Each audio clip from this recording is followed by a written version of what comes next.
delightful madness. It's a carnival, and we just love it.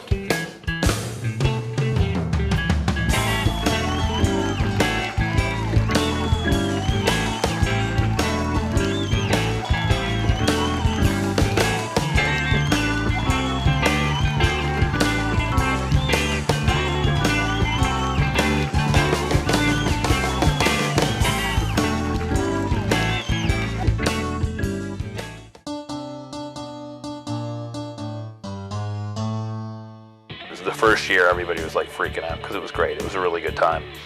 And then the second year, to take it up a notch and make that happen really seemed to work.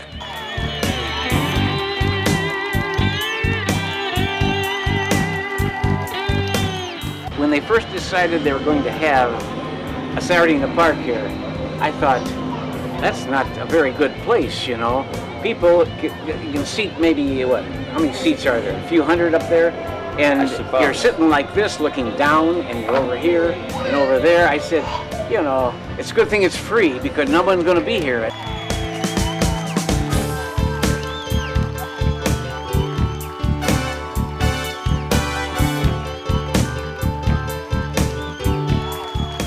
Two young men, Dave Bernstein and Adam Figas, came to the Maine Public Works office and said, we have an idea of something that would be great for the Grandview Park. So when they sat down and they went through what their plans were and what their vision for it was, you know, it really sounded like the right thing to be happening.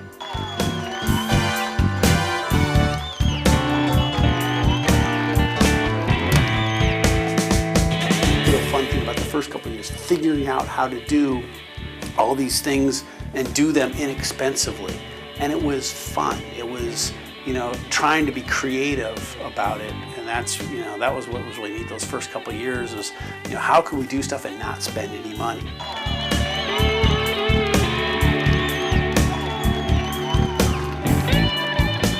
We were so naive about stuff. You know, counting money. We'd show up at the bank after the festival was over with just a pile of, you know, dumping a pile of money onto the banker's desk and saying, well, here's the receipts, and they're, you know, like, don't you want to count it in, count it out, all that kind of stuff. It's like, hey, you guys count it. I don't know how to count money.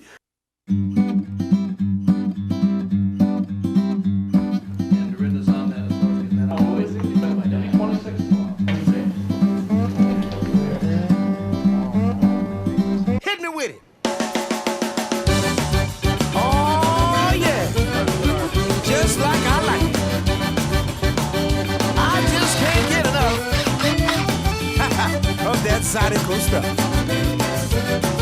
Come on, come on. Let me work it, let me work it.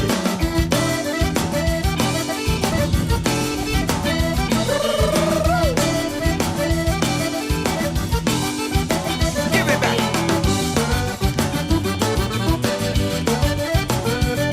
Get it, get it. I just can't get enough. I think that is probably the hardest thing is working with all volunteers because they, you know, their commitment has to be based on a passion or, you know, of something that they want to do. They aren't just there for a check. Some of them do it as, you know, they're doing it because their buddy's doing it, but then once they get in, they're kind of hooked. It's a volunteer organization that makes it work. I'm a volunteer for starters, so, you know, Adam was a volunteer, Tom was a volunteer, all, you know, all the way on and on and on from there. What you say? Get it, get it. What? I want to say it. I want to talk to him, fellas. Let me talk to him. Let me talk to him.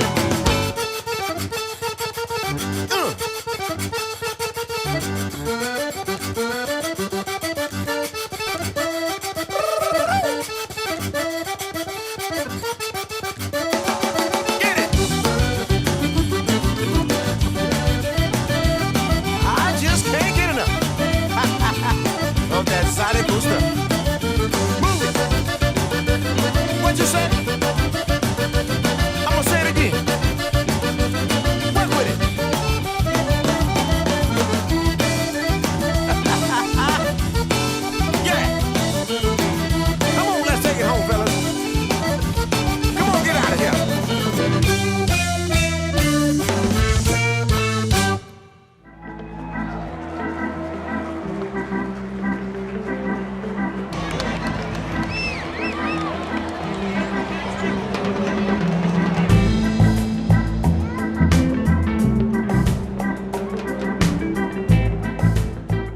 parades are just a lot of fun. Being in a parade is, I mean, that was always the whole idea of the big parade to begin with. It wasn't so much we didn't want people to watch the parade, we wanted people to be in the parade.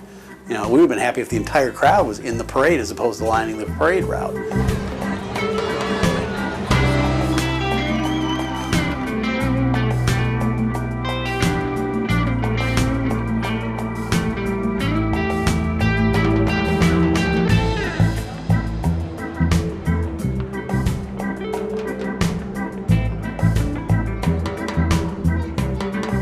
Here was something, you know, between Blaine and Mike Duncan, you know, those two guys on their own put that whole deal together. I mean, really, that grew on its own. I mean, we helped out a little bit in terms of some financial backing the first year and things like that, but that was just this kind of craziness that evolved on its own.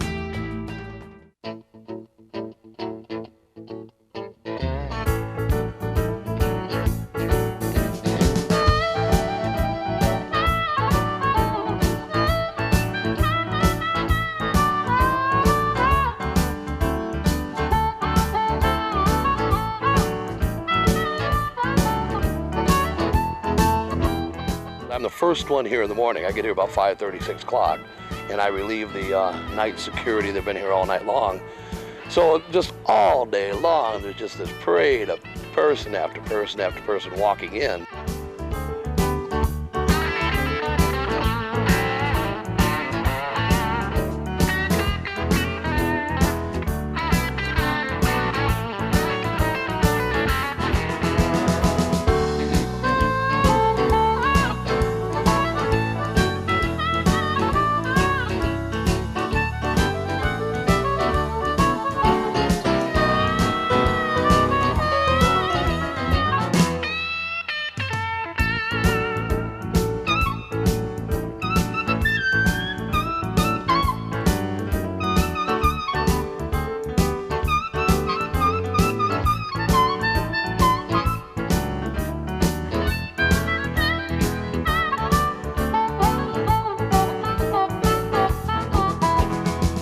Backstage, there was this guy that was just kind of wandering around, and he had an earpiece in it, a radio, and he was wearing a laminate and stuff, and you know, I just assumed he was with the band or something like that. And in the end, somehow we came to discover this guy. He was a guy named Dave Praise, and he had just moved to town, was working for Gateway. He was a guy from England, and he just had this whole theory that if you walked around and looked like you knew what you were doing and looked like you belonged there and had a radio, no one would question you. And he got on stage and got it backstage and went everywhere, and he was right. We had cleaned up the area, and this gal came up to me and she accused me of stealing her blanket and her $100 shoes and all of this stuff. And I said, well, where was it? And she said, it was sitting here. We were up at the beer garden for 5 hours, and we came back and all of our stuff is gone. And I said, well, I'm sorry, ma'am, I didn't take it. I wouldn't have just taken it. It'd be right here in Lost and Found, but anyway. Dave may disagree with me, but I sit there and watch the sweat that he goes through now and the sheer torture and pain that he goes through now. Booking the festival is really, really hard. It's a ton of pressure. It's just one of the most torturous things ever that goes on over the course of 2 or 3 or 4 months. These guys came in, they snuck in, they dug a hole, they buried the hole back up, they snuck in the night before, they put a keg in it, they put a tent over it, and they spend the whole day right down in front drinking beer. I mean, this was, I look at that episode, and on the one hand, you know, obviously I should be, you know, offended or mad that, you know, that they were stealing from the festival or so on and so forth. But the bottom line was they thought of something great. They did it. They executed it perfectly. If people could turn that kind of thinking and execution into something, you know, for the public good, the world would be a much better place.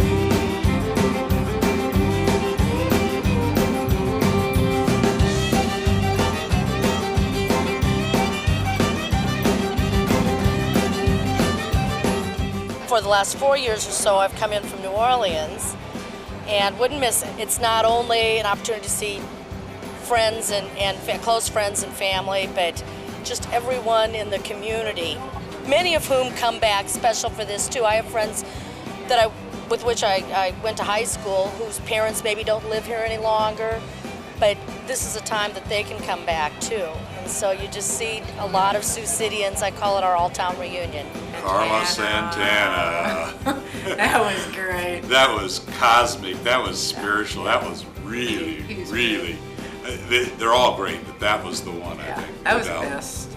He's just, he's spiritual. His music was just knock your socks off. It was great. I don't know how many we can get in here. I would have to guess probably 5,000, 7,000 maybe in the beer garden. We go through a keg a minute. Like once we hit our peak period, which is really starts about 6:30 or 7 o'clock. So.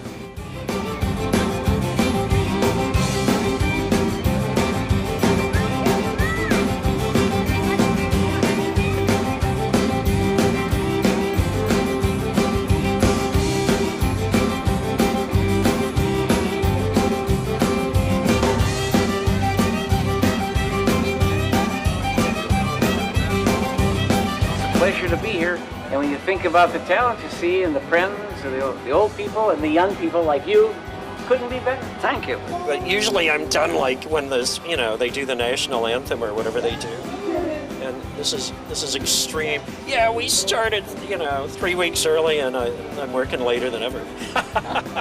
And even though Robert Craig closed the show, I mean, everyone was there to see Setzer, and it was just nuts. It was a really great performance, and he loved it and rose to the occasion, obviously. And that was real solid. Carlos Santana was so much fun, down front dancing and all the different people. And I remember the year that the Nevilles were playing, and I think it was an actual 4th of July that Saturday. And the Nevilles were doing Sister Rose, and I looked around, and there were all sorts of different kids, all sorts of different ethnicities, dancing up front, unlike a lot of music festivals where everybody would be crowded and little kids wouldn't fit. And all these little kids were dancing, and the flowers were not getting mussed up, and it was so magical. And then when Aaron sang his a cappella Amazing Grace that segues into One Love, oh, I was bawling. It was beautiful. There's been so many great, Tito Puente's, all of it. It's just been, the music is really great. I almost don't bother looking to see who is going to be playing because I know I'm going to love it, and it's just fun to be here anyway. All of them have been good.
Chubby Carrier that night was just like, he was mad at Dave. He was like, Dave, I can't believe you made me follow Santana. It's just not cool.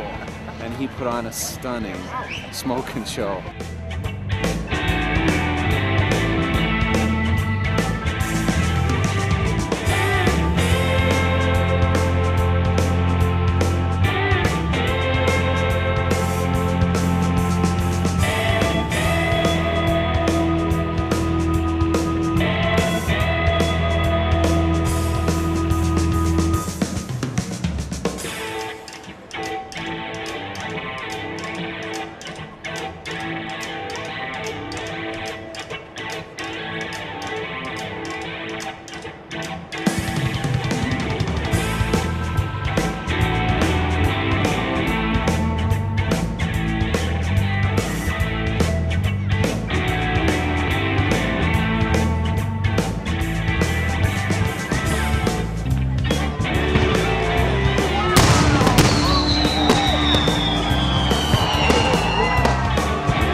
Warren Dunkel was picking up trash, and Warren picked up a load of trash and heaved it into this, over his head into this big dumpster. And you heard this guy yell, "Hey, knock it off, I'm trying to sleep." And I said, "Warren, did you hear that?" He said, "Sure, give me those dump bags," and he kept throwing bags on top of the guy. Well, the police found out what was going on, hauled the guy off to jail, but he's been, frankly, was drunk, trying to sleep it off in the dumpster.